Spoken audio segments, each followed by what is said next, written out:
ప్రేక్షకులు మారమని చెప్పడానికి మీకు హక్కు లేదు. ప్రేక్షకులను మీరు మార్చుకోవాలి. మీరు మారితే ప్రేక్షకులు కూడా మారుతారు. సినిమా థియేటర్లలో ఈ రేటు తగ్గించి థియేటర్ టికెట్ రేట్లు అట్లాగే చేస్తే కంపల్సరీ చూస్తారు. రేటింగ్స్ బట్టి సినిమాలు పోతున్నాయి, హోటళ్లు పోతున్నాయి. ప్రతిదీ బస్సు ఎక్కానంటే మన బస్సు టికెట్ బుక్ చేసుకోవాలన్నా రేటింగ్ చూసి చేసుకుంటున్నారు. అటువంటిది మీరు వారం రోజులు సినిమా ఆడాలంటే దానికి తగ్గట్టుగా మీరు ఏర్పాటు చేసుకోండి.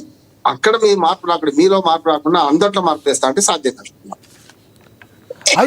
అయితే ప్రధానంగా చూసుకోవాల్సింది మీరు చెప్పిన దానిలో ఈ రోజున రవికి ఇంత మద్దతు రావడానికి కారణం ముమ్మాటికి సినిమా పెద్దలుగా ఉండేవాళ్ళు సరైన నిర్ణయాలు తీసుకోకపోవడం వల్లనే అంటారా మీరు? ఖచ్చితంగా పెద్ద సినిమా హీరోలందరూ కూడా ఒక నిర్ణయానికి రావాలి. మనం చాలా మంది ఇప్పుడు పవన్ కళ్యాణ్ లాంటి వాడు ఉన్నాడు. ఒక్కోసారి సినిమా నిర్మాత నష్టం వస్తే రెమ్యునరేషన్ తీసుకోకుండా ఉన్న పెద్ద మనసుతో ఉన్నారు. లేదా అందరినీ నిందించడం లేదు, కానీ మీరే ఆ స్టార్డమ్ క్రియేట్ చేసి వాళ్ళకి అడ్డగోలుగా డబ్బులు ఇచ్చి వాళ్ళని ప్రోత్సహించి సినిమా తీసి చేతులు కాల్చుకుంటున్నారు కదా. నిజంగా ఇంతకుముందు వెంకట్ గారు లేకుండా నటికుమార్ గారు అన్నట్టు అందరు నిర్మాతలు హ్యాపీగా లేరు. అంతకుముందు గతంలో సికింద్రాబాద్ సామెత ఉండే వెంకట్ గారు, నేను సినిమా రిపోర్టర్ కూడా చేశాను. సికింద్రాబాద్ సామెత ఉందంటే ఆ సికింద్రాబాద్ మన ప్రాక్టీస్ సెంటర్ నుంచి అటు పోయే రోడ్లో అక్కడనే ధనవంతులు అవుతారు సినిమా నిర్మాతలు, అక్కడనే పేదవాళ్ళు అవుతారు. చూడండి మీరు బాక్స్ ఆఫీస్ అంటారు కదా, అప్పుడు బాక్సులు ఉండేవి. ఇక్కడ నుంచి గుంతకాలు, ఇవి పెద్ద సెంటర్ సికింద్రాబాద్, గుంతకాలు పెద్ద, విజయవాడ పెద్ద సెంటర్, అక్కడి నుంచి పోయేది. ఇప్పుడు అవి కాదు కదా. డిజిటల్ మీడియా వచ్చిన తర్వాత మీరు ఎవరిని ఆపుతారు? ఇంతకు నటికుమార్ గారు అన్నాడు కదా, ఈ సినిమా రిలీజ్ కాకముందే పైరసీ వస్తుంది. పైరసీకి అసలు దానికి తేడా తెలియకుండా ఎందుకు పోతుంది అంటే మీలో దొంగలు ఉన్నారు. ఆ దొంగలు మీరు ఇంటి దొంగలు మీరు పట్టుకోవాల్సిన అవసరం ఉంది కదా. ఎప్పుడు కూడా చూడండి, ఇంట్లో దొంగతనం చేస్తే మనం దొంగతనం చేసిన కోడలు మనం నిందించము, కొడుకుని నిందించము, జలసాలకు అలవాటు పడ మనమని నిందించము. కానీ ఎవరిని పని మనిషి మీద కేసు పెడతాం మనం. ఇప్పుడు పని మనిషి అంటాడు, ఇమ్మంటారు అంటాడు, పని మనిషి మీద కేసు పెట్టాం. అసలు దొంగలు బీలో ఉన్నారు. నటికుమార్ గారు స్వయంగా ఒప్పుకున్న మంచి నిర్మాత వాడు, నా అభిమానం నిర్మాత వాడు. కానీ ఏమైంది, వారే ఒప్పుకుంటారు కదా. ఇవాళ మీరు ఉల్టా ఆలోచన చేసి ప్రేక్షకులు మారాలి, ప్రేక్షకుల మీద కేసులు పెట్టాలి, ప్రేక్షకుల్ని అరెస్ట్ చేయాలి అని మాట్లాడితే ఏమన్నట్టు? అంటే మీ తప్పుని కప్పించుకోవడానికి ప్రేక్షకుల మీద ఇస్తారా? మీరు ఏది చూపెడితే చూస్తున్నారు, ఇష్టపడ చూస్తారు, లేకపోతే లేదు. మా స్వేచ్ఛ మాది కదా.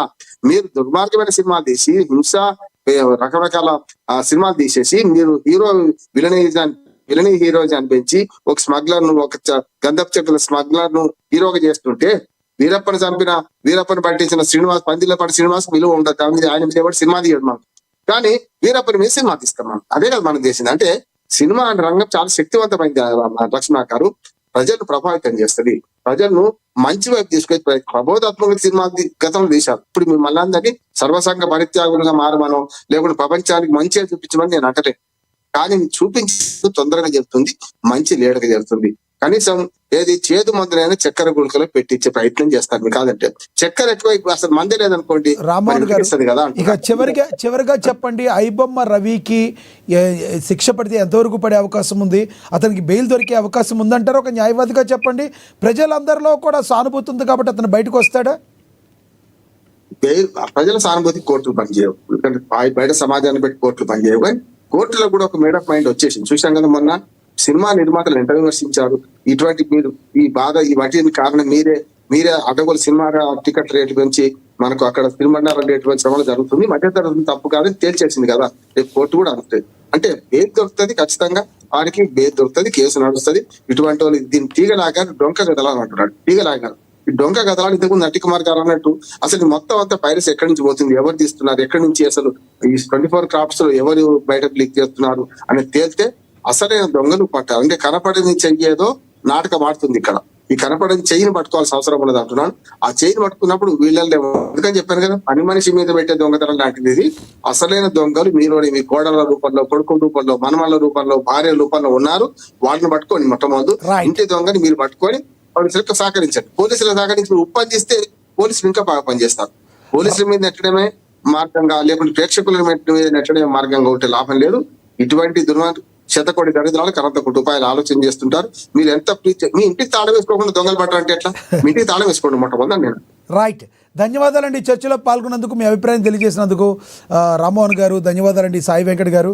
ధన్యవాదాలండి అదేవిధంగా నటికుమార్ గారు. ఏది ఏమైనప్పటికీ కూడా ఈ ఐబొమ్మ రవి అరెస్టు విషయంలో ప్రజల్లో సానుభూతి ఉన్నప్పటికీ అతను చేసింది 100% క్రైమ్, ఆ విధంగా చేస్తామనే దానివల్ల విపరీతంగా అనేక వేల కోట్ల రూపాయలు అనేది మరి సినిమా ఇండస్ట్రీకి నష్టం వచ్చిందని, తద్వారా అనేక మంది సినీ కార్మికుల యొక్క జీవితాలు కూడా గందరగోళంలో నెట్టివేయబడ్డాయని సినిమా ఇండస్ట్రీ పెద్దలు చెప్తున్నారు. అదే సమయంలో సినిమా ఇండస్ట్రీ పెద్దలు కూడా మరి సామాన్య ప్రజల గురించి, సామాన్య ప్రేక్షకుల గురించి సరైన విధంగా ఆలోచించుకొని సరిగ్గా ఆలోచించి మరి అందుబాటులోకి రేట్లను తీసుకొస్తే ఇలాంటివి కొంతవరకు అరికట్టవచ్చు.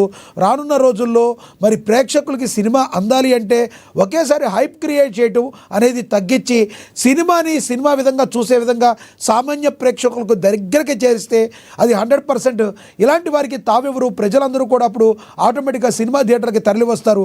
సినిమా ఈ రోజున పైరసీ అవ్వడానికి గల ప్రధానమైన కారణం సినిమా థియేటర్కి ప్రజలకి బాగా ప్రేక్షకులకి గ్యాప్ ఎక్కువైపోవడం వలన ఇది ఈ విధంగా రావడం జరుగుతుంది.